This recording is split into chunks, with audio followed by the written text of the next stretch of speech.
दास है। नीचे किसी ने प्रश्न किया, वेद में ईश्वर अनेक हैं, इस बात को तुम मानते हो वा नहीं? महर्षि जी कहते हैं वेद में जो अनेक नहीं मानते। उत्तर महर्षि जी का नहीं मानते, क्योंकि चारों वेदों में कहीं ये नहीं लिखा जिससे अनेक ईश्वर सिद्ध हो, किंतु यह तो लिखा है कि ईश्वर एक है।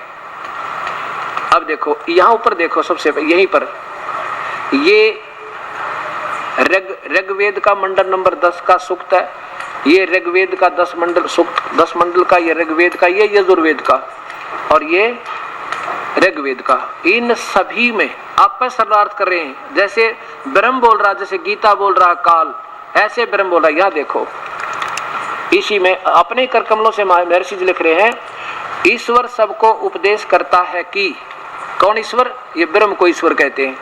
मैं ईश्वर सबसे पूर्व विद्वान सब जगत का पति हूँ। मैं सनातन जगत कारण और सब धनों का विजय करने वाला और दाता हूँ। मुझे ही सबका जीव जैसे पिता को संतान पुकारते वैसे पुकारे। मैं सबको सुख देने हारा जगत के लिए नाना प्रकार के भोजन विभाग पालन के लिए करता हूँ। आगे देखो ब्रह्म बोल रहा है, मैं वह ऐश्वर्य परम ऐश्वर्यवान सूर्य के समान सब जगत का प्रकाशक हूँ। कभी पराजय को प्राप्त नहीं होता और न कभी मृत्यु को प्राप्त होता हूँ। मैं ही जगत का रूप धन का निर्माता हूँ। सब जगत की उत्पत्ति करने वाले मुझको ही जानो। हे जीवो, ऐश्वर्य प्राप्ति के लिए प्रयत्न करते हुए तुम लोग विज्ञान आदि धन को मुझसे मांगो। मैं तुम लोग मेरी मित्रता से अलग मत हो। फिर हे मनुष्यों, मैं सत भाषण रूप स्तुति करने वाला मनुष्य को सनातन ज्ञान आदि, देखो ऊपर देखो ये कै नंबर पृष्ठ है, ये है 187 और 88 पर देखो 188, धन को देता हूं मैं ब्रह्म, मैं काल। इन्होंने क्या कर दिया कि मैं, ये ब्रह्म बोल रहा, मैं ब्रह्म अर्थात वेद का प्रकाश करने वाला, अर्थात मैं वेद बोलने वाला हूं। मैं वेद बोलने वाला और मुझको वह वेद यथावत कहता है, उससे सबके ज्ञान को मैं बढ़ाता हूं। मैं सतपुरुष का प्रेरक है, उस पूर्ण परमात्मा की प्रेरणा से मैं बोल रहा हूं। सतपुरुष का प्रेरक, यज्ञ करने हारे को फल प्रदाता और इस विश्व में जो कुछ है, इस यानी अपने 21 ब्रह्मांड के बारे में कह रहा है यो, उस सब के कार्य का बनाने और धारण करने वाला हूँ। इसलिए तुम लोग मुझे छोड़कर किसी को यानी और देवताओं को मेरे से स्थान में मत मानो, मत पूजो, मत जानो। और देखो इसमें कमाल कर दिया, ये यजुर्वेद का मंत्र है छठा। क्या लिखा है? ये गीता, यही वेद बोलने वाला काल ज्योत निरंजन ब्रह्म कहता है, हे मनुष्यों, जो सृष्टि से पूर्व, ओए होए, जो सृष्टि से पहले आदि पुरुष, सबसे पहले का भगवान और सूर्य आदि तेज वाले लोगों का उत्पत्ति स्थान आधार और जो कुछ उत्पन्न हुआ था, है और होगा, उसका स्वामी था और है और रहेगा। उस वह पृथ्वी से लेकर यानी नीचे से लेकर सूर्य लोक पर्यंत सतलोक तक सृष्टि को बना के धारण कर रहा है। उस सुख स्वरूप परमात्मा की भी भक्ति जैसे हम करें वैसे तुम लोग करो। ये काल ब्रह्म कह रहा है, मैं भी उसकी भक्ति करता हूं और तुम भी उसकी भक्ति करो। ये दो तो हो गए ना, एक तो ब्रह्म को ये भगवान बोलो तो वेद बोल रहा, और दूसरा जो है वो दूसरे भगवान की तरफ कहता है कि जैसे उनकी भक्ति मैं करूं ऐसे तुम भी करो। और इसी का प्रमाण आपने देखा था 15वें अध्याय के 4थे श्लोक में कि मैं भी उसके अधीन हूं, और 18वें अध्याय के 64वें श्लोक में कि मेरा भी पूज्य देव वही है।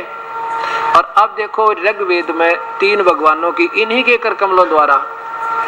अब दास के लिए ये समस्या होगी, मैं साची कहूं और फिर इनका दर्द हो सब कहने के ऐसे क्यों कर कह दिया। मैं नहीं कह रहा ना मेरे दास में इतनी हिम्मत किसी की बुराई कर दूं, ना मैं इतना विद्वान मैं किसी की विद्या काट दूं।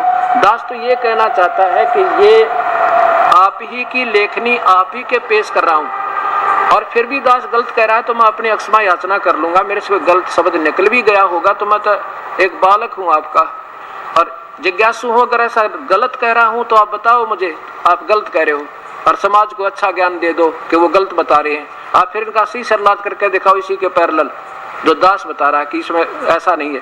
आज कोई बालक निक्शन बुका लेगा, कोई सब पढ़े लिखे बहन भाई बेटी शिक्षित है। अब देखो ऋग मंडल, ये महर्षि दानंद द्वारा ही इसका भाषावाच्य है। महर्षि दानंद सरस्वती अपने कर कमलों से, इसमें 10 मंडल में ले चलते हैं आपको। पहले ये देखिए ये कहां से प्रकाशित है। प्रकाशक है सर्वदेशी कार्य प्रतिनिधि सभा, महर्षि दान भवन, रामलीला मैदान, नई दिल्ली। फोन नंबर इतना। और इसके मंडल नंबर 10 में चलते हैं, सूक्त नंबर 90 का, मंडल के सूक्त नंबर 90 में। अब देखो 3 भगवान न्यारे न्यारे आप ही बता रहे हैं, अपने कर कमलों से लिख रहे हैं। ये देखिएगा सूक्त नंबर 90, ऊपर मंडल नंबर 10, सूक्त नंबर 90।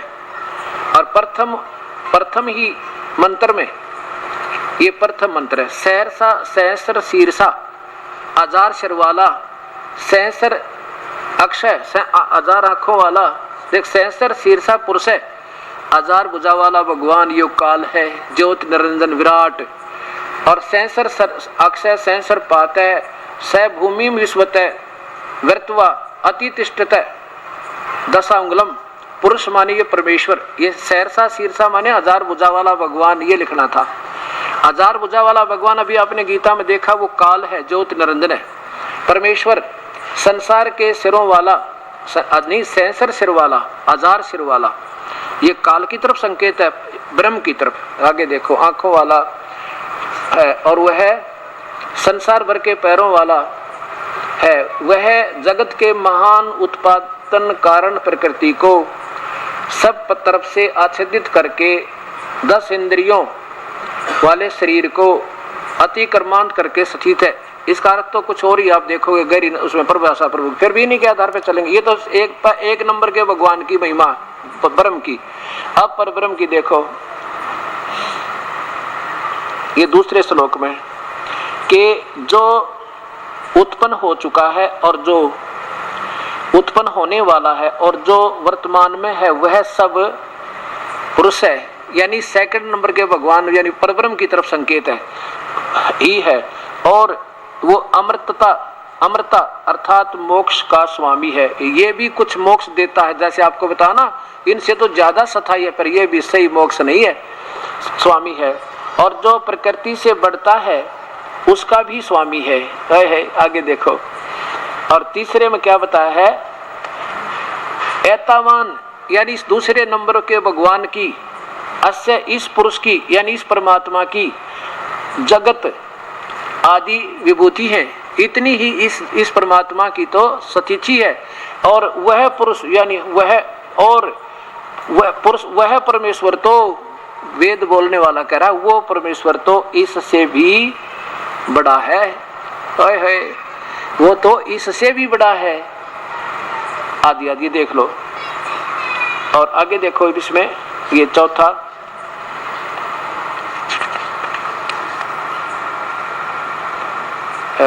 है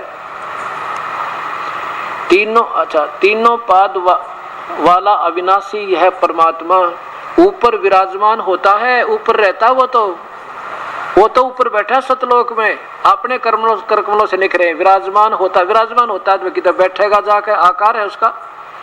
ये आप देख लो, दास नहीं कह रहा, विराजमान होता है, वो बैठता वहां जाकर अपने ऊपर के लोक में। और इस का एक पैर ये उसके अंश है ऊपर और नीचे, और वह प्रभु सर्वत्र व्यापक है। देखो वहां प्रकट होता है, वहां आकार में बैठा है। फिर देखो 3 पाद वाला, अब क्या बताया कि इसका ऊपर का अंश समझो एक अंग है, नीचे का दूसरा, और एक इसका अंग जो ऊपर के जीव प्राणी, ऐसे 3 अंग समझो भगवान के परमात्मा के अधीन है। 3 पाद वाला विनाशी यह परमात्मा पुरुष माने भगवान ऊपर विराजमान होता है, सतलोक में बैठा है ऊपर। आगे देखो इसका एक पैर पाद रूप जगत, और तो फिर यह यहाँ प्रगट होता है, वो फिर यहाँ प्रगट होता है। आगे देखो, और वह प्रभु वो परमात्मा सर्वत्र व्यापक है, व्याप्त है। वह खाने और न खाने वाले, खाने लोग काल तो खाता है 1 लाख प्राणियों को, और यो परब्रह्म खाता नहीं। इन दोनों से भी, अर्थात ये तो अर्थात ही न कर दिया, खाने सने अनसने, ये देखो ऐसना और सने अनसने, यानी खाने वाले से और न खाने वाले से। खाने और न खाने वाले के अधि माने अभी, अधिक, अधिव्यापक है, यानी उससे भी ऊपर है, उनसे भी तगड़ा है। इन दोनों भगवानों से खाने वाला तो काल 1,00,000 जीव रोज खावे मनुष्य शरीरधारी, और ये परब्रह्म खाता नहीं, फिर ये दोनों फिर भी नासवान है। वो इनसे भी अधि माने ऊपर है, अभी ऊपर न्यारा, अभिव्याप्त है, उनसे भी न्यारा रहता है। इनके ऊपर भी परमात्मा, इनके ऊपर भी व्याप्त है, इनका मालिक है। और इसमें कमाल कर दिया 5वें में देखो, हे परमेश्वर, उस परमेश्वर अधिष्ठित प्रकृति से प्रकाश में समष्टि रूप ब्रह्मांड उत्पन्न होता है। वही परमात्मा सबकी रचना करता है। और देखो विराजय अधि, विराट इस काल के ऊपर, विराट के ऊपर अध्यक्ष रूप में है, इस यानी काल का मालिक है, काल उसके अंतर्गत उसकी शरण में है। वो विराट भी के ऊपर, उससे भी अध्यक्ष माने उसका मालिक है, उसका सुप्रीम बॉस है, रूप में पुरुष है, वो भगवान है। वह पुरुष उत्पन्न हुए से अतिरिक्त होता है। अच्छा देखो, विराट के पश्चात, इस काल के पश्चात भूमि उसके अनंतर नाना शरीरों को उत्पन्न करता है, यानी काल को भी वह उत्पन्न करता है और अन्य अन्य प्राणियों को भी वह उत्पन्न करता है, नाना शरीरों को उत्पन्न करता है। आपके सामने विराट के पश्चात, विराट के ऊपर यानी काल के ऊपर अध्यक्ष रूप में वो पुरुष, वो भगवान है। तीसरे नंबर का ये खुद तो बोल ही रहा है, और वो अपने को गुप्त रख के वो बता रहा है कि वो विराट है ना, वो काल, उसके ऊपर भी ये परमात्मा, यानी मेरे ऊपर भी यही परमेश्वर है। और 3 परमात्मा ये महर्षि जी अपने कर कमलों द्वारा स्वयं लिख रहे। और उधर कहते हैं नहीं, वेद में कहीं नहीं लिखा कि 2 कई परमात्मा का प्रमाण हो। फिर यजुर्वेद देखो, अब ये लिंक हो जाता है थोड़ा सा आपस में, ये इतनी जटिल विद्या बन गई। कहते हैं बिल्कुल सिंपल, पर ऐसे ये उलझ गई, क्योंकि अभी सारे उलझे हुए सुलझाने के लिए 20 प्रमाण देने पड़ेंगे। यहाँ देखो, अब यजुर्वेद के 5वें अध्याय के 2 श्लोक और 40वें अध्याय का 1 श्लोक कति क्लियर करेगा। ये महर्षि दानव सरस्वती का अपने ही कर कमलों द्वारा इनका अनुवाद है महात्मा जी का। यहाँ देखो, ये कहाँ से प्रकाशक है? सार्वदेशिक आर्य प्रतिनिधि सभा 2/5 महर्षि दानव भवन, रामलीला मैदान, नई दिल्ली। 5वें अध्याय का पहला श्लोक देखो। इसमें एक तो ये प्रमाण है कि परमात्मा सशरीर है, और जबकि स्वामी जी कहते हैं परमात्मा निराकार है। अब यहाँ इसके धीरे धीरे सारे प्रमाण साथ चलेंगे तब ये बात बनेगी। 5वें अध्याय का ये प्रथम श्लोक देखो।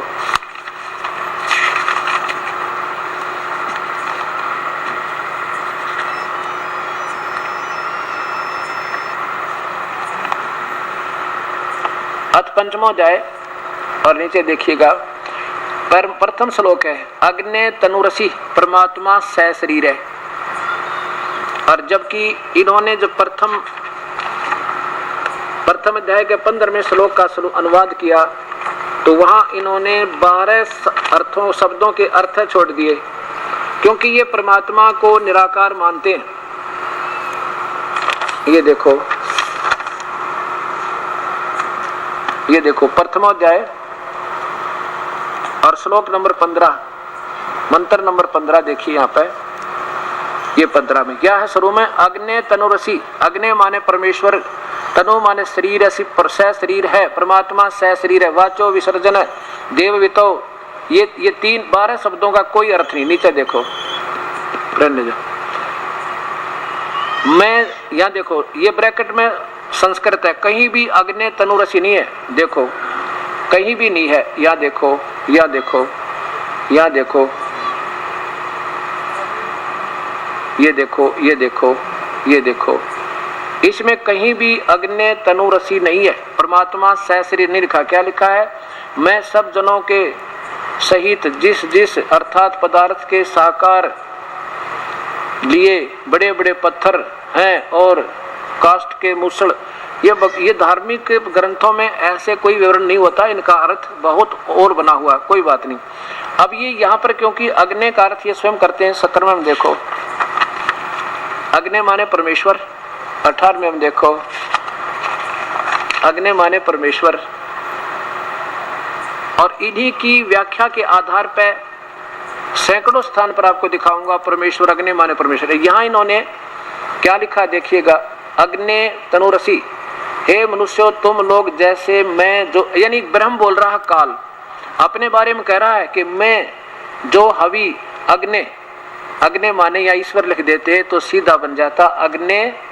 और देखो तनु माने शरीर, असी माने परमात्मा सह शरीर है, पर ईश्वर सह शरीर है, ये सीधा अर्थ बन जाता है। इसमें बालक तो बालक होना, तो 8वीं क्लास का संस्कृत जानने वाला वो भी इसको सलाहत कर सकता है। ये कोई लंबी चौड़ी कहानी नहीं है। देखो अग्नि तनुरसी, विष्णुवे तवा सोमस्य तनुरसी। विष्णु माने सर्वव्यापक परमात्मा, सबका पालन करता, उस सर्व पालन करता। सोमस्य माने अमर पुरुष का, तनु माने शरीर, असी माने है।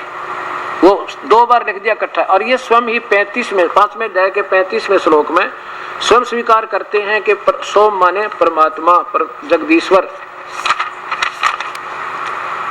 ये देखो यही 5वें अध्याय का ऊपर देखो, 5वां अध्याय 5वां अध्याय, और यहाँ लाओ ये 35वें में खुद कहते हैं सोम, सोम माने ऐश्वर्य देने वाले जगदीश्वर। और इसको सोमस्य कर दें, यानी ईश्वर का, जगदीश्वर का। तनु माने शरीर, असी माने है। देखियो ये फिर देखो पहला अध्याय, 5वें अध्याय का पहला श्लोक, 5वें अध्याय का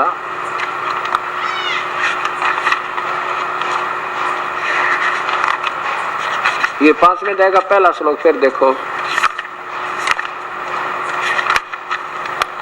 अब आसानी से आप कर सकते हैं, कोई 10वीं क्लास का बच्चा भी कर देगा इसने। देखियो अग्नि तनुरसी, परमेश्वर सह शरीर है।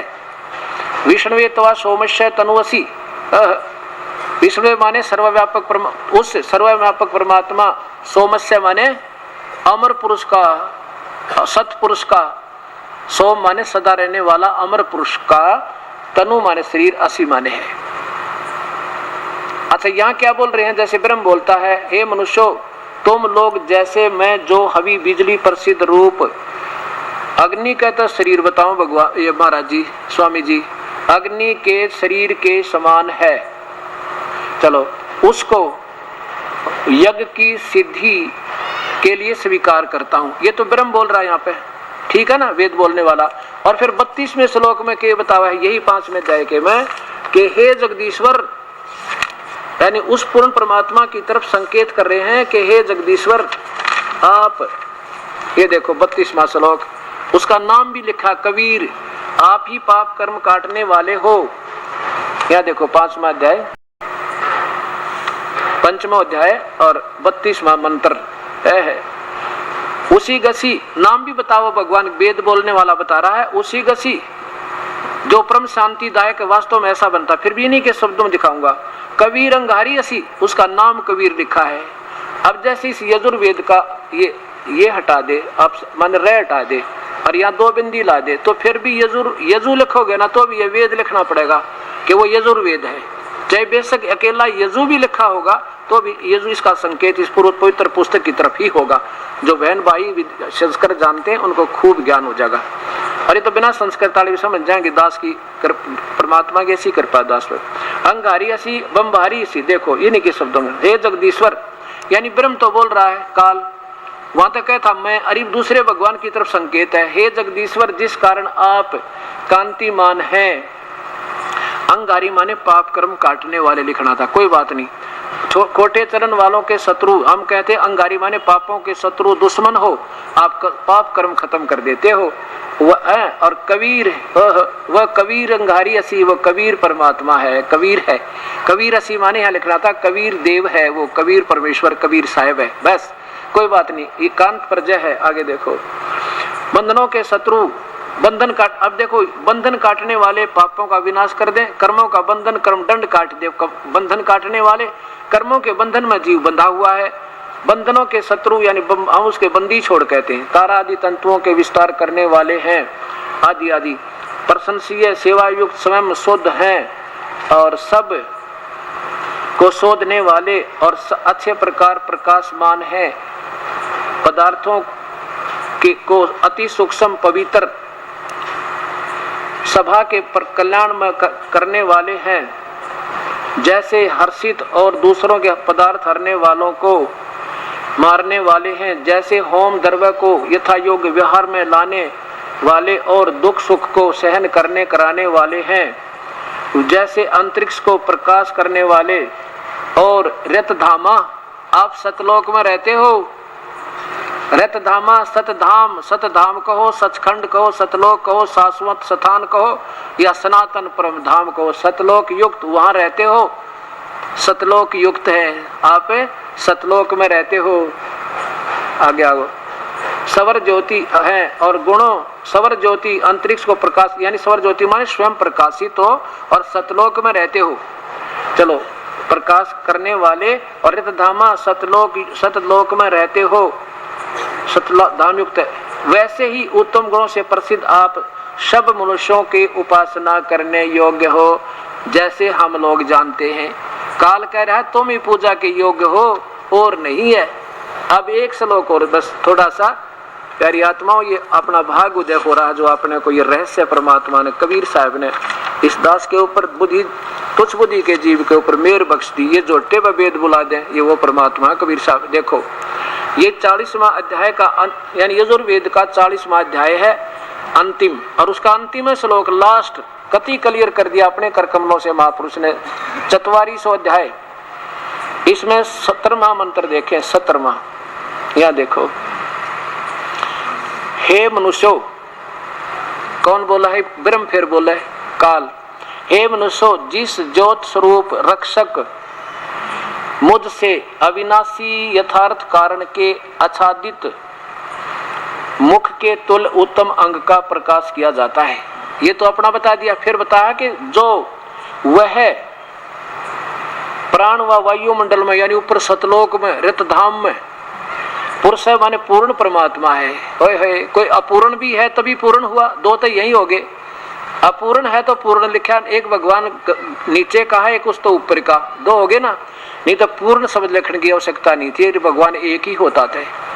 पूर्ण परमात्मा वह पूर्ण परमात्मा। फिर देखो मंडल में जो पूर्ण परमात्मा है वह परोक्ष रूप, वो तो गुप्त है, ऊपर सतलोक में रहता है। और फिर आप देखो अहम माने मैं वैसे ही लिखना था, मैं ब्रह्म, मैं काल। खम्भ माने स्वर्ग भी होता है, मैं स्वर्ग में रहता हूँ। खम आकाश के तुल्य, ब्रह्म सबके गुण कर्म करके स्वरूप करके अधिक हूँ, सबका रक्षक जो मैं। ये कोई अर्थ नहीं, सबका रख सकता है, ओम शब्द लिखा बस। सबका रक्षक जो उसका ओम, ऐसा नाम जानो। एक ही ओम लिखा ऊपर केवल, बस ओम खम ब्रह्म। ये लिखना अहम, या लिखना था सो अहम। असौ माने हम दो, एक तो असी माने एक, असौ माने दो का बोध होता है। ये असौ जाना दो भगवान है, असौ दो परमात्मा, बिल्कुल सीधा सारथ होता है। तो अब देखो दो भगवान स्वयं महर्षि जी अपने कर कमलों से, और तीन बतावें, और फिर ये बता रहे हैं कि नहीं वेद में एक ही है, दूसरा ऐसा वेद में कहीं नहीं लिखा कि जहाँ तीन परमात्माओं का बोध, अन्य भगवानों का बोध होता हो। उनके फिर दोबारा विचार देख लो ताकि ये सामने आपके सामने आ जाए, फिर भूल लागी होगी। इसी सत्यार प्रकाश के 186 नंबर पृष्ठ पे ये है वैदिक पुस्तकालय दयानंद आश्रम के सरगंज अजमेर से प्रकाशित। अब इनका आपस में एक दूसरे के साथ लिंक है, इसलिए ये थोड़े से, अब ये थोड़ा सा कष्ट होगा आपको एक दो बार अच्छी तरह सुनने का। ये सप्तम सोमनाथ जो प्रारंभ होता है फिर वहीं से देखिए। महर्षि जी से पूछा कि वेद में ईश्वर एक है अनेक, वेद में प्रश्न किया वेद में ईश्वर अनेक हैं, इन बातों को तुम मानते हो वा नहीं? उत्तर महर्षि जी का नहीं, नहीं मानते, क्योंकि चारों वेदों में कहीं यह नहीं लिखा कि जिससे अनेक ईश्वर सिद्ध हों, किंतु यह तो लिखा है कि ईश्वर एक है। अब ये सोच महर्षि जी की है और वेद सही है, वेद गलत नहीं है, वेद बिल्कुल सही है, और ये इन्होंने अपने हिसाब से लिखा है। अब देखो आपके अब कारण क्या बना,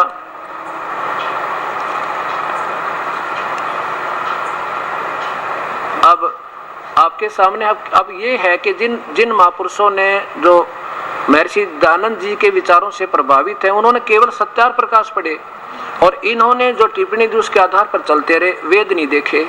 नहीं तो इस वेद ने 124 वर्ष हो गए छपे ने, और अभी तक इसमें ढेर सारी त्रुटियां, अक्षरों की त्रुटियां अक्षर छोड़ रखे हैं, उसमें कोई सरलार्थ नहीं है। सैकड़ों अक्षर है ऐसे, वो तुम्हें दिखाना नहीं चाहता, लोग न्यों कहेंगे केवल निंदा करे इसकी, त्रुटि ढूंढ रहा है, मुझे उनकी जरूरत नहीं। मैं तो ये देखना चाहता हूँ कि वेद क्या कहते हैं, और वेदों को सत्य मानने वाले महापुरुषों की आपके सामने जो यथार्थ आया ये आप स्वयं फैसला करें, अब सच्चाई कहाँ है। बोलो सतगुरुदेव की जय जय। श्री छुडानी धाम की जय, श्री करौथा धाम की जय। साहेब गरीब नमो नमो सतपुर सको, नाम स्वीकार गुरु की नहीं, सुर नर मुनि जन साधुआ, संतों सर्वस दीन। सतगुरु साहेब संत सब डंडो तुम प्रणाम, आगे पीछे मध्य हु तिनको जा कुर्बान। निराकार निर्विषम काल जाल वै वंजनाम, निर्लेपम निज निरगुण अकल अनुपवेशो नदुनाम। सोहम सुरति समापताम, सकल समाना नीरतल उज्ज्वल हिरंबर हरदमाम। बेपरवा अथा है वार पार नहीं मध्य, तुम ग्रीब जो सुमर सिद्ध होई। गणनायक गलता न करो अनुग्रह सोई, पारस पद परवाना आदि गणेश मनाऊं। गणनायक देवन देवा चरण कमल लोला, आदि अंत करु सेवा। परम शक्ति संगीता मृद सिद्धि दाता सोई, अवगत गुण यतीतम सत्य पुरुष निर्मोही। जगदम्बा जगदीशम मंगल रूप मुरारी, तन मन अर्पों शीशम भक्ति मुक्ति भंडारी। सुर नर मुनि जन ध्यान, ब्रह्मा विष्णु महेशा शेष शेष मुख गावे। पूजै आदि गणेशा इंद्र कुबेर सरीखा, वरुण धर्म राय ध्यान। समर्थ जीवन जी का मन इच्छा फल पावे। 33 कोटि अदारा ध्यान से 88 उतरे भव जल पारा। कट है यम की फौसी 33 कोटि अदारा, ध्यान से 88 उतरे भव जल पारा। कट है यम की फौसी सत साहे। कर जोरों विनती करो, धरो चरण पर शीश। गुरु राम देवानंद जी महाराज ने दियो नाम बख्शीश। कोटि कोटि सिजदा करो, कोटि कोटि प्रणाम। चरण कमल में राखियो, मैं बांधी जाम गुलाम। अवगुण किए तो बहुत किए, करत न मानिया रे। बावे बंदा बख्श दियो, बावे गर्दन उतार। अवगुण मेरे बाप जी बख्शो गरीब नवाजे। जो मैं पूत कपोत हूँ, बहुर पिता को लोज। मैं अपराधी जन्म का, नक्शक बरे विकारे, तुम दाता दुख भंजना, मेरी करो संग। जय अब कै सतगुरु मिले, सब दुख आँखों रो, चरणों ऊपर शीश धरूं, कहूँ जो कहनी हो। गुरु जी तुम ना भूलियो, भावे लाख लोग मिल जाही, हमसे तुमको बहुत है, तुमसे हमको न। पूता तेरे दरबार का मोतिया मेरा नाम, गले प्रेम की जेवड़ी, जहाँ खेचो वहाँ जाऊं मैं। तो करो तो बावड़ू, दूर दूर करो तो जाऊं, जो रखो तो ही रहूं, जो दे वो सुख। परम पिता परमात्मा पूर्ण ब्रह्म सारी सृष्टि के रचनहार कुल मालिक कबीर परमेश्वर की असीम कृपा से ऐसे कलयुग के अंदर ये शुभ समागम हो रहे हैं। जिन पुण्यात्माओं को प्रभु के समागम आने का सुअवसर प्राप्त हो रहा है, धन भाग है वो।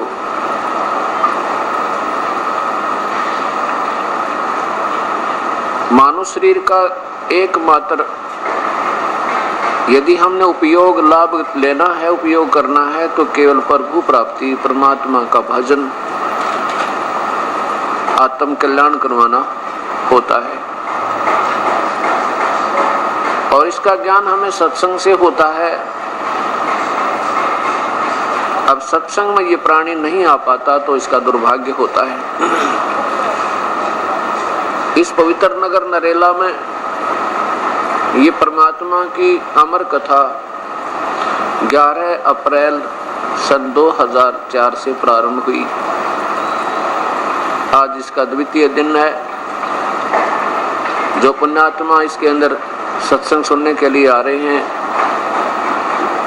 उनके ऊपर विशेष रजा है परमेश्वर की, क्योंकि उसकी कृपा बिना ये प्राणी इधर आ भी नहीं सकता। अब आप देख रहे हो कितने प्राणी हैं, कितने जीव, कितने मानुष हैं, जनसंख्या है इस नगर नरेला की, और कितनी पुण्यात्मा यहाँ आ पा रही हैं। इससे वही वाणी सिद्ध होती है संतों की के सकल पदार्थ हैं जगमाही, पर कर्महीन नर पावे नाही। अब देखो, ये मानव शरीर का कोई भरोसा नहीं, ये कब हमारे से छूट जा। कबीर साहब कहते हैं कि श्वास उसास में नाम जपो, वही व्यर्था श्वास मत खो, और ना जाने इस श्वास का आवन हो कि ना हो।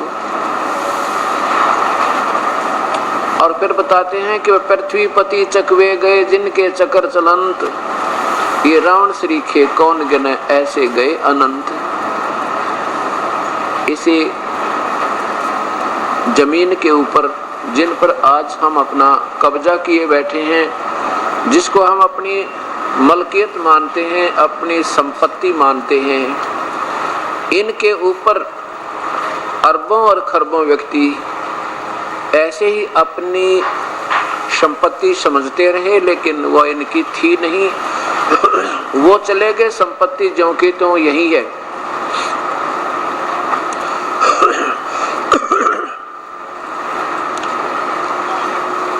इस बारे में परमात्मा कहते हैं कि काया तेरी है नहीं, ये माया कहां से हो।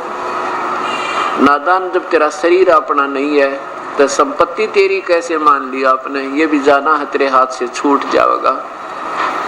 काया तेरी है नहीं, ये माया कहां से हो। चरण कमल में ध्यान रखो, इन दोनों को खो। खो का मतलब ये है कि इन दोनों को भूल जा कि ना तो शरीर तेरा है, ना ही तेरी संपत्ति और संतान है। जिस दिन ये प्राणी यहाँ से निकल जाएगा शरीर को त्याग कर, ना संपत्ति साथ चले, ना परिवार साथ चले। इस दृष्टिकोण से सोचता हुआ कि ये संसार मिथ्या है और ये संपत्ति और संतान तेरी नहीं है, लेकिन ये भी नहीं है कि इनसे नफरत हो जावे या रुचि ना रहे, ऐसा नहीं है। हमारा जो प्रारब्ध है, संस्कार है, उसको हम पूरा करेंगे और साथ में परमात्मा के नाम को, परमात्मा के ध्यान को, परमात्मा की सेवा को सर्वप्रथम रखते हुए हम सब काम करते रहेंगे। अगर हम ऐसा करेंगे तो नहीं करेंगे तो भी हमारे संस्कार अधूरे रह जाएंगे, क्योंकि वो फिर लेन देन बचा रहेगा आपका, वो फिर संस्कार अपने बाद में भोगने पड़ेंगे। इसलिए हमने अपने बच्चों को भी परवरिश करनी है और समाज के अंदर एक अच्छे भक्त और नागरिक बनकर रहना है। बीड़ी शराब मांस तंबाकू कोई अमल नहीं करना, किसी की आत्मा दुखी नहीं करे। चाहे एक समय रोटी ना प्राप्त हो कोई बात नहीं, पर किसी की आत्मा दुखा के और 2 नंबर का काम करके या कोई रिश्वत लेकर अपना पेट पोषण नहीं करे, परिवार पोषण नहीं करे, ये एक अच्छे नागरिक के गुण होते हैं। फिर उनके निकट परमात्मा स्वयं होते हैं।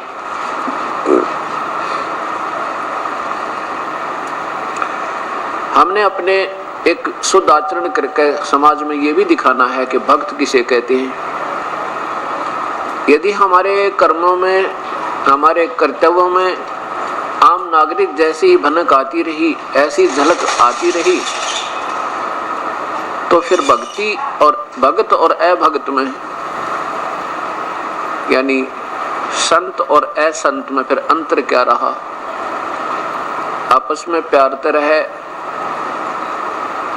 किसी प्रकार भी अपनी आपस में, जैसे परिवार के अंदर जो बड़े भी होते हैं छोटे भी होते हैं, उन सब का सहयोग लेकर चले। कबीर साहब कहते हैं, एक ने कही दूसरे ने मानी और कह कबीर दोनों ज्ञानी। एक कोई कहते भी ये काम ऐसा करते हैं परिवार का सदस्य, दूसरा कहे कोई बात ना ऐसे कर लेंगे, और फिर प्रेम से समझावे थोड़ी देर बाद कि इसको ऐसा कर लें तो ठीक नहीं रहे, और उसी समय उसके साथ उठ पटांग कह दे नहीं ऐसा नहीं ऐसे करेंगे, तो वो खींचातानी बन जाती है, वो अशांति का मूल कारण बन जाता है। इसलिए हमने अपने समाज में भी प्यार से रहना। जैसे आपको कोई गाली दे देता है, कोई बात नहीं, आपके अंदर उतनी ही वापस गाली देने की फिर अंदर से कसक होती है, तो फिर तो भी आप भक्त नहीं बने, अभी आप में साधुता आई नहीं है। कबीर साहब कहते हैं, आवत गाली एक है उल्टा हो अनेक, और कह कबीर मत उल्टियो व रह जाए एक की एक। एक ने गुस्से में आकर, क्रोध में आकर किसी के कहन सुनते या मिसअंडरस्टैंडिंग तक, किसी की गलत धारणा से आपको कुछ उठ पटांग कह भी दिया, तो आप उसका तुरंत प्रतिफल में बदला मत दो, उसका तुरंत जवाब मत दो। फिर वो एक देगा, एक और दे देगा, वह दो ना हुए। दो जब होगी जब आप उल्टी दे दोगे, उल्टी गाली आप उसको पकड़ाओगे तो वो 20 और सुनावेगा, और फिर हाथापाई हो जाएगी, और फिर हानि ना जाने कहां तक पहुंच सकती है। इसलिए क्या बताते हैं कि आवत गाली एक है उल्टा हो अनेक, कह कबीर ना उलटियो व रह जाए रहे एक की एक। गाली ही से उपचे और कलह कष्ट और मीच, हार चले सो संत है भाई लाग मरे सो नीच। अब गाली ही से क्या होता है कि हाथापाई हो, झगड़ा वगड़ा हो गया, और फिर ना जाने मौत भी हो जावा किसी की। गाली ही से उपचे कलह कष्ट और मीच, मीच माने मृत्यु।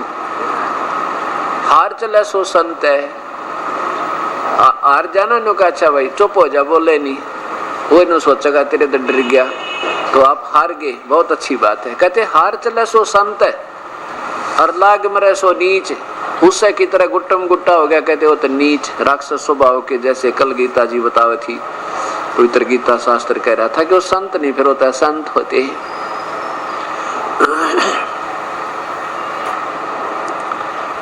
अब हमने अपने संस्कारों को भी पूरा करना है, साथ में अपने अंदर बहुत ज्यादा सुधार लाना है, ताकि आम समाज भी ये कहे भी भक्ति हो तो ऐसी संत भक्त हैं तो ये हैं जिनमें बीड़ी शराब मांस तंबाकू का कोई व्यसन ना हो, और झूठ बोल के अपना धंधा नहीं बढ़ावे, किसी की आत्मा दुखाने के लिए झूठ ना बोले। अब जैसे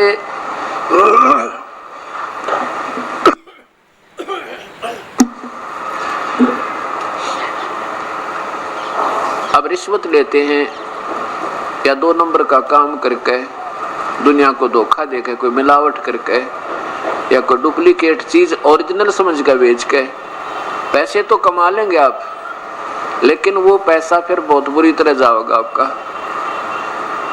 मनमाने कोई बालक बीमार हो जावे या स्वयं को कोई बीमारी लग जावे, लाखों रुपए लगे और फिर वो पैसा भी जावे, अशांति भी, और साथ में जो जिस दुष्कर्म के से वो धन एकत्रित किया था वो पाप कर्म तो ज्यों के तो जमा है आपके, और वो धन रहा नहीं जो आपने गलत तरीके तो अपनाया था, बल्कि कष्ट में होकर गया। इस प्रकार हमने इन बातों को ध्यान रखते हुए अपने अंदर बहुत सुधार लाना, क्योंकि परमात्मा का एक नियम है कि जैसे कर्म और साथ में जैसा भी आपका संस्कार, जो भी आपको मिलना है, उस परमात्मा ने आपको बांट रखा एक जीवन में कि तुझे इतना धन मिलेगा, इतनी तेरी संतान होगी, इससे कम बत्ती नहीं हो सकता, चाहे कोई कितना शर पटक ले। उसे अधिक करने के लिए यदि हम चेष्टा करते हैं गलत तरीके से, तो फिर वो बहुत हानि का कारण बनेगी।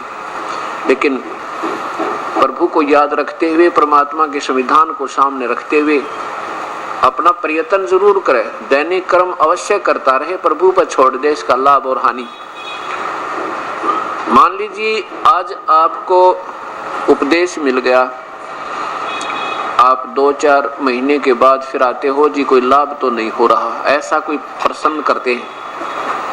आप लोग लाभ किसको मानते हैं कि धन घना आ जावे, रोजाना घनी कमाई होए, पैसे घने आ जावे तो आप लाभ मानते हो। वैसे तो भक्ति मार्ग में जब आप सही मैच्योर हो जाओगे ना, जैसे कल बताया था, वो किसान की तरह ज्ञान योग युक्त हो जाओगे, फिर ये चीज कौन चाहो तुम धन घना आ गया थोड़ा, फिर तो नो सोचोगे आज सिमरन कम होया या ज्यादा, आज मेरा भक्ति का वो क्यों एक अंग रह गया जो मैं नहीं कर पाया, ये दुख होने लग जाएगा आपको। फिर भी ये परमात्मा वो पूर्ण ब्रह्म है, परमेश्वर पूर्ण ब्रह्म, कबीर साहब सतपुरुष, ये वो शक्ति है कि हमारे भाग्य से ज्यादा भी दे देगा और अच्छे तरीके से दे देगा। आपने 2 नंबर का काम करना भी नहीं पड़ेगा, विश्वास रखना अपने मालिक पे। अब जैसे आपने 4-5 महीने पीछे बताया, दास गुरु जी क्या को आके कहने लगे जी कोई लाभ तो ना होया, और पहले क्या होता था, पहले बताते थे जी बहुत नुकसान हो चुका है, हमने ये भी नुकसान हो गया, पशु भी बिगड़ गए, व्यापार भी कति चौपट हो गया, एक बालक बीमार हुआ था उसका कम से कम भी 1.5 लाख रुपया लग गया। अब ये सोचना कि आपको मान लीजिए व्यापार में या आपके घर में पैसा घना नहीं आ रहा है और वो फिर व्यर्थ भी नहीं जा रहा है, बीमार नहीं होता कोई, वो पशु बिगड़ने बंद हो गए, हानि बंद हो जाएगी, लाभ से थोड़ा ही हो जाइए, वो आपका घना है, क्योंकि उधर ज्यादा आता दिखाई दे रहा था, फिर एकदम इकट्ठा ही चला गया तो वो लाभ नहीं था, वो तो व्यर्थ था, अशांति और बनी। अब ये परमात्मा वो है, विश्वास रखना, कह कबीर सुनो विषादो मैं तो हूँ विश्वास में। इतना विश्वास रखना कि जैसे एक समय की बात है, एक एक किसी नगरी में अपना दो भक्त रहते थे। एक तो 40 वर्ष से साधना कर रहा था, दाढ़ी बढ़ा रखी थी, बड़े बड़े केस भी बने हुए थे और बहुत शांत स्वभाव का व्यक्ति था। और एक था 4 वर्ष से अभी भक्ति करने लगा था, 4 वर्ष से उसको उपदेश लिए हुए थे और वो भी भक्ति कर रहा था। कहते हैं एक भगवान का दूत उनके पास आया करता और प्रभु की चर्चा वो दोनों, कभी पहले वो आता बड़े के पास, फिर आता छोटे, यानी बड़ा माने जो 40 वर्ष से साधना कर रहा था उसके पास बैठता, घंटा 1.5 घंटा भगवान की चर्चा महिमा गाता, फिर आता दूसरे के पास जो 4 वर्ष से साधना कर रहा था, उसके पास बैठता, चर्चा करते, प्रभु की चर्चा में उनके गुणगान में लीन रहते। एक दिन उस देवदूत ने भगवान से कहा कि प्रभु आपकी उस क्षेत्र में आपके 2 परम भक्त रहते हैं, उनको तो आपके बिना कोई दिखाई नहीं देता। प्रभु ने कहा भाई देवदूत, वो दोनों भक्त नहीं है, भगत तो केवल एक है उनमें। तो देवदूत ने कहा कि भगवान वो होगा जो 40 वर्ष से बैठा आपके निमित्त। भगवान ने गर्दन हिलाई कि नहीं, वो नहीं है, वो जो 4 वर्ष से बैठा है ना वो है भक्त, वो सही लक्षण है उसमें साधु के। अब देवदूत के मन में यह बात समझ में नहीं आई कि भगवान के मेरी बात समझने में फर्क रहेगा शायद। कहने लगे जी नहीं वो 40 वर्ष वाला है ना, हाँ, तो असमंजस में पड़ गया। तो भगवान जान गए कि देवदूत के मन में वह बात समाई नहीं मेरे वाली, क्योंकि ये सोच रहा है कि 40 वर्ष से जो बैठा है ना साधना में लग रहा है ये सही भक्त है। तब प्रभु ने कहा क्यों भाई देवदूत, मेरी बात नहीं आपको समझ में आई कि 40 वर्ष वाला साधक सही नहीं है, उसमें पूरे लक्षण नहीं है भक्त के। देवदूत ने कहा कि ऐसी कोई बात नहीं प्रभु, आपकी बात ऐसा तो हो ही नहीं सकती, लेकिन मेरी बुद्धि तुच्छ है, मैं इसको समझ नहीं पा रहा आप किस बात से कह रहे हो। तब प्रभु ने कहा कि ऐसा करना देवदूत, आज ते देर से जाना उनके पास, और देर से जावे तो फिर वो कारण पूछेंगे देर से आने का, फिर तू ऐसे ऐसे बताना, और फिर वो क्या उत्तर दे मुझे बताना। फिर आप निर्णय करना कौन संत है, कौन असंत है, कौन भक्त है, कौन है भक्त है।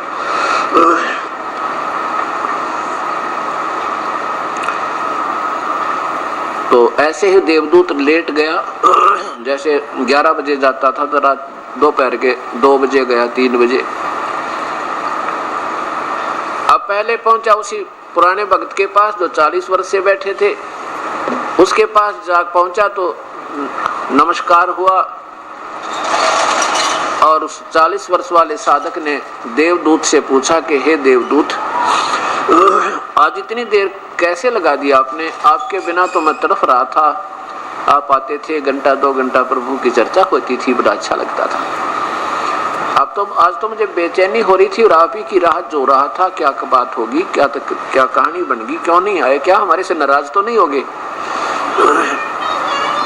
अब उस देवदूत ने कहा कि भाई बात ऐसे है, आज भगवान ने एक अचरज किया और उसका समय रखा था भाई 2 बजे का, कि 2 बजे भगवान प्रभु एक अचरज करेंगे, ऐसी लीला करेंगे।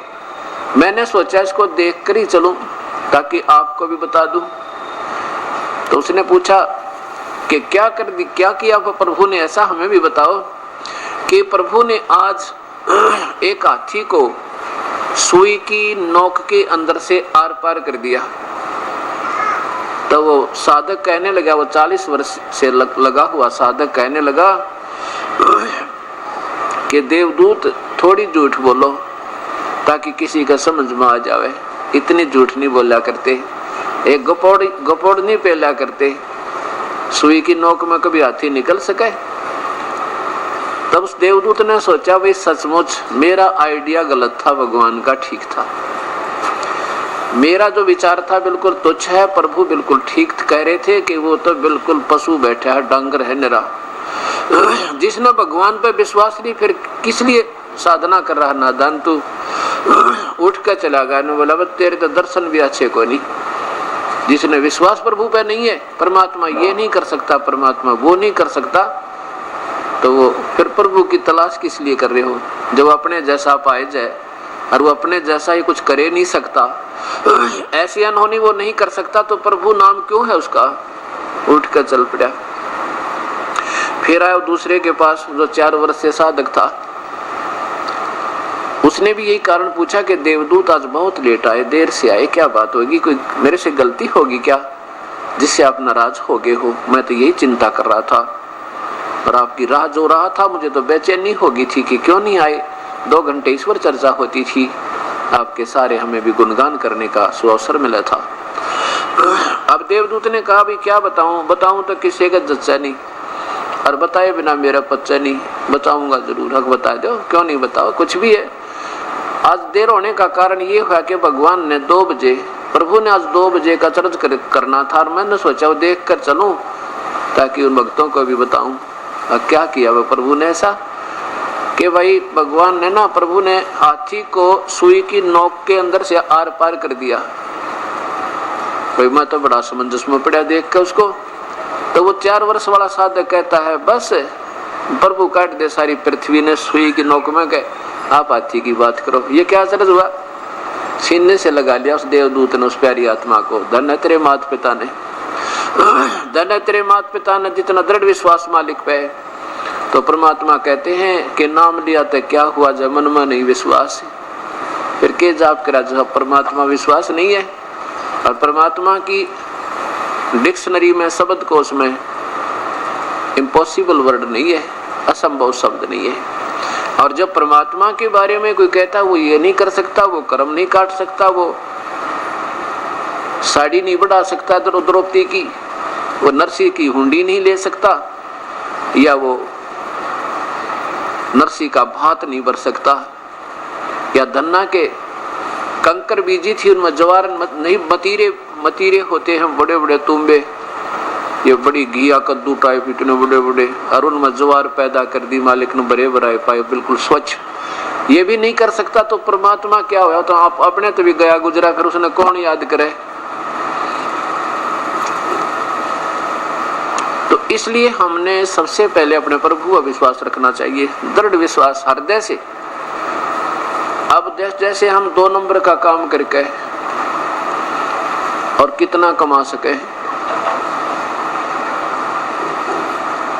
और फिर उसका प्रतिफल हमें कितना भयंकर भोगना पड़ेगा। एक बहन ने उपदेश लिया और उसने उपदेश लेने के 2 वर्ष के बाद, वैसे तो नौकरी करता उसका पति, फिर भी हमारे अंदर थोड़ी सी माया कमाने की वृत्ति ज्यादा ही बनी रहती है। सो चिंताएं हैं, वो लड़की शानी होगी, ब्याहनी पड़ेगी, एक नौकरी तो काम नहीं चलता, पर हम कोशिश यही होती है कि धन थोड़ा सा हो जावे।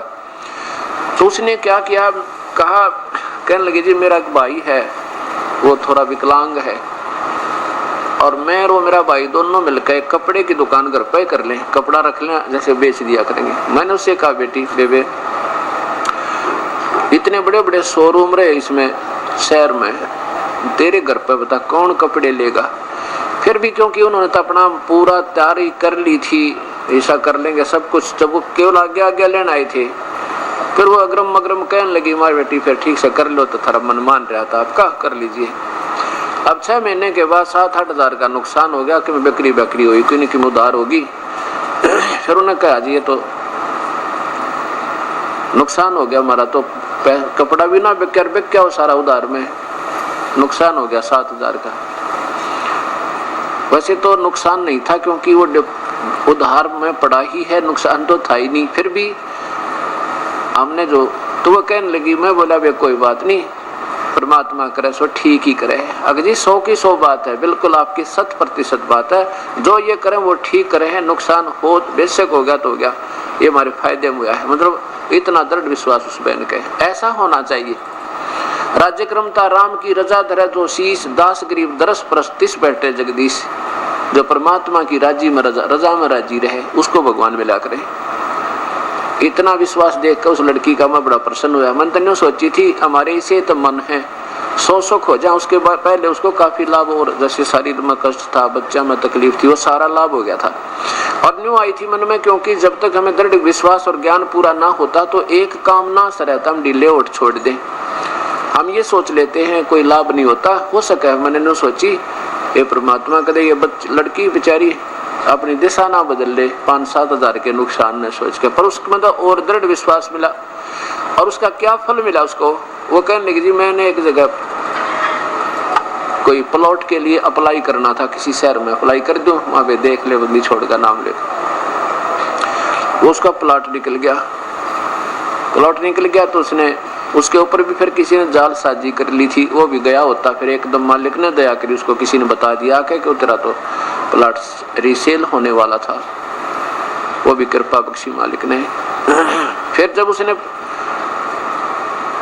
संकल्प किया कि अगर ये प्लॉट मेरा निकला हुआ तो एक खुला पाठ कराऊं, मैं कहा ये तो तेरी अपनी भावना है, मालिक ने कुछ लेना देना नहीं होता, आप दान करोगे आप ही को मिलेगा, परमात्मा लेता नहीं देता ही देता है। तो उसको उसका वो प्लॉट निकला, फिर उस पर कुछ ऐसी दिक्कत होगी, वो भी फटाफट सुलट गई और फिर उसने सेल कर दिया। वो काफी बेनिफिट हुआ उसमें, इतना हुआ कि वर्णन नहीं कर सकते। और अब उसने खुला पाठ जींद में रखवा रखा, जो 16 से 19 को होगा। अब उसको बता बेटी अगर तू उस दिन आप ढीले उठ छोड़ जाती ना कि लाभ हुआ 7,000 का नुकसान हो गया, तो सारी उम्र त्रिज्ञों की दुर्गति रहो और भगवान दूर हो जाता, भक्ति में भाव नहीं, परमात्मा से दूर हो जाती। और तेरे उस दृढ़ विश्वास ने देखकर जो आपने ये विचार जो कहे, मैं गदगद हो गया था उस दिन के, कितनी अच्छी बात की इस लड़की ने, जरा सा भी मन में शिकन नहीं आई और आज तेरे कितने ठाठ कर दिए। जब जो अब इस पाठ के ऊपर कितना पैसा लगा है, इसमें पैसा लगावेगी 5 दिन 4 दिन में, तो उसका बेनिफिट और कितना होया होगा हिसाब लगाना। और उसको तो मेरे ख्याल सारे जीवन में नहीं कमा सका थी 2 नंबर के करके। ऐसा विश्वास हमने इस कबीर परमेश्वर रखना चाहिए। कहते हैं ना जाने किस मार्ग से परमात्मा और कैसे रजा बख्श दे, छप्पर पाड़ के दिया कर भगवान, यूं ऐसे देता है। तो ऐसे अब उस बहन की, उस परिवार की बहन नहीं, वो पति भी उसका जो कहते हो उससे भी 21 श्रद्धा के साथ लगा हुआ है। अब उस परिवार में कितनी श्रद्धा प्रभु की बड़ी होगी और ज्यादा, और कितना भाव बनेगा, दिन रात याद आओ मालिक।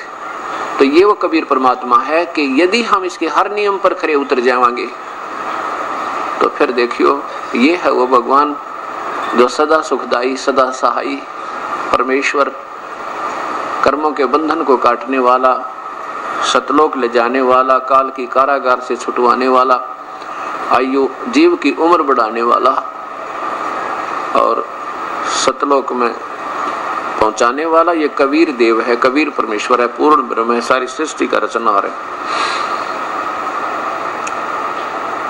तो इस प्रकार हमने परमात्मा को और सत्संग को एक नंबर पर रखना पड़ेगा इस मार्ग में, यदि सफल होना है परमात्मा के में। हम थोड़े से चिंतित ज्यादा हो जाते हैं, आसपास सत्संग होता है और सोचते रहते हैं आज नहीं कल चलेंगे। एक भगत जी कह रहा था जी यह बात तो मेरा पक्की अक्ल लागी कि आसपास सत्संग होता मैं डटू नहीं आया करूंगा, चाहे 100 काम छोड़ने पड़े। एक बार क्या था कि जींद खुला समागम हो रहा 5 दिन का, पहले थोड़ी संगत थी, 10-15 हजार होगी ज्यादा से ज्यादा। तो उसने सोचा भी पहले हम 7 दिन का भी करते थे, कभी 5 दिन का भी करते थे, 7 दिन का सत्संग था। उसने सोचा और छुट्टी ले ली, छुट्टी भी नहीं मिल रही थी, नौकरी सरकारी नौकर था। मैं बोला जी ऐसी स्थिति थी कि इलेक्शनों का कोई टाइम था और छुट्टी नहीं मिल पा रही थी, और वो छुट्टी भी मिल गई, रजा हुई मालिक की ऐसी कृपा बख्शी। और फिर भी ढीले उठ छोड़ गया ना, सोचा पीछे से चलूंगा लास्ट के 3 दिन में, इतने पहले क्या करूंगा जाके। वो कहने लगा जी मेरे मन में इतनी आई थी, इतने में एक रिश्तेदार आ गया। जिस दिन मैंने चलना था उस दिन नो सोच ली फिर चलेंगे, फिर चलूंगा 2 या 3 दिन पहले, 4 दिन पहले चल पड़ूंगा।